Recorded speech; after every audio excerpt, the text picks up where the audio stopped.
ज्यांच्या मृत्यूचं कौतुक प्रत्यक्ष शत्रूही करून गेला असा महाराष्ट्राचा छावा व सह्याद्रीचा दुसरा राजा छत्रपती संभाजी महाराजांना सर्वप्रथम मानाचा मुजरा. महाराष्ट्राच्या इतिहासाला कलाटणी देणारी सर्वात मोठी घटना ही संभाजी महाराजांची तुळापूर येथे औरंगजेबाने केलेली निर्दयी हत्या होती. 325 वर्ष झाली या घटनेला, परंतु आजही ही घटना महाराष्ट्रातील प्रत्येक हिंदूंच्या हृदयात हळहळ केल्याशिवाय राहत नाही. त्यावेळी खून का बदला खून व राजेंच्या हत्येचा बदला घ्यायचा तर औरंगजेबाला संपवायचं हा निश्चय संताजी घोरपडेंनी त्यावेळी केला. राजेंच्या हत्येने संपूर्ण स्वराज्यातील लोकांची झोप उडवली होती. तशातच येसुबाई युवराज शाहू हे रायगडावर अडकले होते. त्यात गडाला वेढा देऊन जुल्फेर खान बसला होता. छत्रपती राजाराम राजेंचा पाठलाग मुघल सैन्य करत होतं. ते या गडावरून त्या गडावर पळत होते. कसे बसे पन्हाळा गडावर ते पोचले. तिथूनही त्यांना पळावंच लागणार होतं, कारण 6 लाखांची फौज घेऊन औरंगजेब महाराष्ट्रात वावरत होता. त्याने आपले मुकब्बल सरदार मराठ्यांच्या मागे सोडले होते. सगळीकडे नुसता अंधार दाटून आला होता. मराठ्यांच्या स्वराज्यात हे काय चाललंय, सगळीकडे माणसं घाबरली होती. परत कधी स्वराज्याचा सूर्य उगवतोय का असं प्रत्येक हिंदू माणसाला त्यावेळी वाटू लागलं. सगळीकडे औरंगजेबाच्या सैन्याने नुसता धुमाकूळ घातला होता. कुठं पराभव तर कुठं फितुरी तर कुठं शरण गेले अशा बातम्या येत होत्या. भली भली मातब्बर मराठ्यांची लोक मुघलांना जाऊन मिळत होती. छत्रपती शिवाजी महाराजांनी व शंभूराजांनी उभारलेल्या या स्वराज्याला सगळीकडून भगदाड पडू लागलं होतं. ती भगदाड पाडणारी पण सगळी आपलीच होती. कधी काळी महाराज व राजेंबरोबर दिमाखात फिरणारी मुघलांना सामील होऊन बसली होती.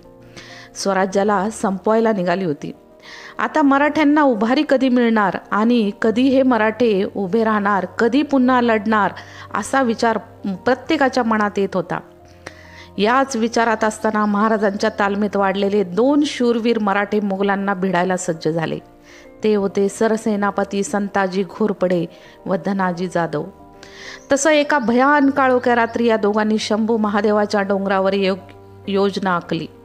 औरंगजेबाचं महाराष्ट्रातील संकट घालवायचं असेल तर पहिलं औरंगजेबालाच संपवलं पाहिजे. त्याचे प्यादे सरदार मारून काही उपयोग नाही हा विचार संताजी व धनाजींनी आपल्या मनात पक्का केला होता. तसं फलटण बारामती रस्त्यावर रणमस्त खान व शाहउद्दीन खान याच्यावर धनाजीने हल्ला करायचा व माझ्या पथकाने तुळापुरी मुक्कामी जाऊन बराय खुद बादशावर छापा घालायचा व आपण मराठे आहोत हे खाशास कळून यायचं असं संताजी म्हणाले. संताजीने तसे 2000 स्वार घेतले. त्यांचे बंधू बहरजी व मालोजी दोघेही बरोबर घेतले.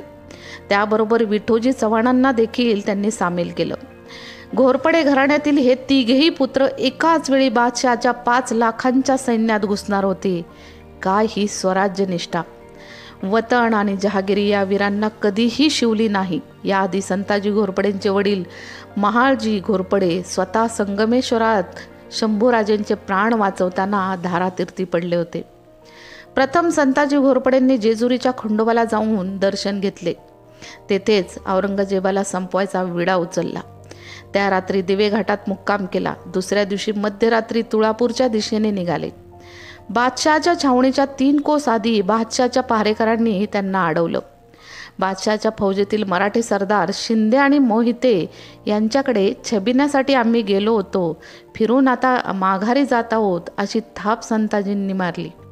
कारण बादशहाच्या सैन्यातील हालचालींवर संताजींची चांगलीच नजर होती. पहारेकरांनी संताजींचा मार्ग मोकळा केला. कसला भडकलेला लावा जणू मुघलांनी आपल्या पोटात घेतला. विजेच्या वेगाने संताजीचे सैन्य मध्यभागावर पोचलं. हर हर महादेव, छत्रपती शिवाजी महाराज की जय, शंभू महाराज की जय अशा आरोळीने आसमंत दुमदुमला आणि एकाच वेळी मुघलांचा शिरकाव सुरू झाला. संताजी, मालोजी, विठोजी सरळ बादशहाच्या तंबूत घुसले. वाटेत येईल त्याला संताजी कापू लागले, आत घुसू लागले. फक्त संताजींचा एकच वार आणि त्यातच औरंगजेबाचं नरकाचं तिकीट पक्क होतं. पण औरंगजेब तेथे नव्हताच. तो कुठं पळाला होता त्यावेळी हे इतिहासाला देखील माहीत नाही. पण तो त्यावेळी वाचला खरा. पण काही जण म्हणतात तो पळून गेला, काही जण म्हणाले ते आपल्या मुलीच्या तंबूत होता. तसं औरंगजेबाच्या लाखोच्या सैन्यात घुसून त्यांना मारणं शक्य नव्हतं, पण आपल्या मराठ्यांनी ते केलं. कारण सह्याद्रीच्या दऱ्याखोऱ्यात वाढलेली ही मातीतली माणसं होती. दारूच्या आणि बायांच्यात हे मुघल सैन्य रंगून गेलं होतं. झोपेतून खडबडून जागं व्हावं तसं संताजीच्या हल्ल्याने मुघल सैन्य जागं झालं होतं. जास्त वेळ दौडून चालणार नव्हतं. तसं घोरपडे बंधूंनी व चव्हाणांनी औरंगजेबाच्या त्या गुलालबार तंबूचे तणावे कापले व संताजीने बादशहाच्या तंबूवरील सोन्याचे कळसच कापले. तसं क्षणार्धात हिंदुस्थानच्या बादशहाचा तंबू जमिनीवर लोळू लागला. मराठ्यांचा नाद केल्यापासून असे भरपूर अपमानाचे दिवस औरंगजेबाने बघितले आणि अजून बघणार होता. ही तर फक्त सुरुवात होती. महाराष्ट्राच्या मातीशी वैर धरणं त्याला खूप महागात पडणार होतं. औरंगजेबाचं नाक कापून मराठी तिथून बाहेर पडले. तेथून थेट ते सिंहगडाकडे गेले. सिंहगडचा किल्लेदार सिद्धूजी गुजर खाली येऊन संताजीचं स्वागत केलं. जखमी फौजेची सेवा शुश्रूषा केली. तसं संताजीचं सैन्य मागं हटलं नाही.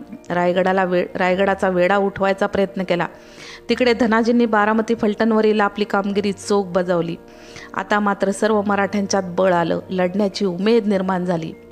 असे संताजी धनाजींनी औरंगजेबाच्या फौजेला 18 वर्ष पळवलं.